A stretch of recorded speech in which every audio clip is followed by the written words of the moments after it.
No, wrong one.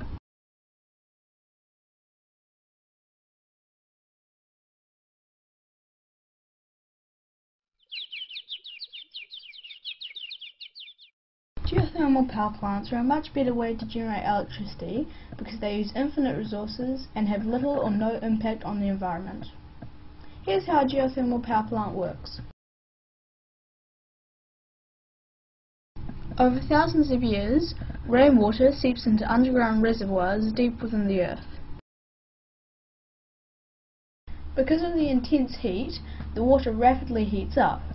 However, because of the pressure, the water doesn't boil. It becomes superheated water, which is water with a temperature higher than the normal boiling point of water. Geothermal power plants use this superheated water to generate electricity. The production wells of the geothermal power plant pump the superheated water to the surface.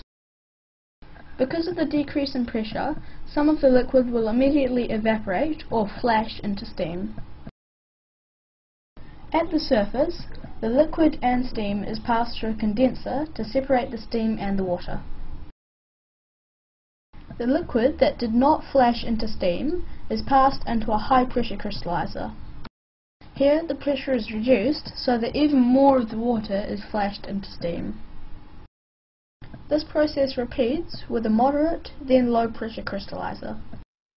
All of the high, moderate, and low-pressure steam is fed to a turbine, where the steam turns the turbine.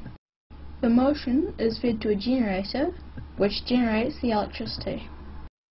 The main problem with geothermal power plants is that if liquid is taken faster than it can be naturally replaced, the reservoir will run out of steam. To help prevent this, the used steam is passed through a condenser, changing it back to water. Let's compare a high-efficiency gas furnace to a geothermal system for heating your home. A high-efficiency gas furnace will give you less than 0.96 units of heat for each unit of gas burned. In contrast, a geothermal system gives you up to 5 units of heat for each unit of electricity used. How can that be? A furnace makes heat by burning fossil fuel.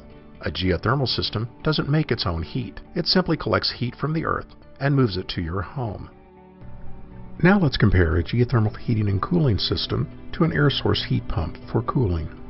When it's hot outside, an air source heat pump takes heat from your home and moves it to the outside air. As the outside air becomes warmer in summer, it becomes harder and harder for the system to dump heat from your home into the already hot outside air. Because of this, when cooling a home with an air source heat pump, the system becomes least efficient when it needs to be most efficient. A geothermal heat pump system doesn't have this problem. A geothermal system exchanges the heat in your home with the cooler ground using its underground loop system. It simply doesn't have to deal with high outside air temperatures the way an air source heat pump does.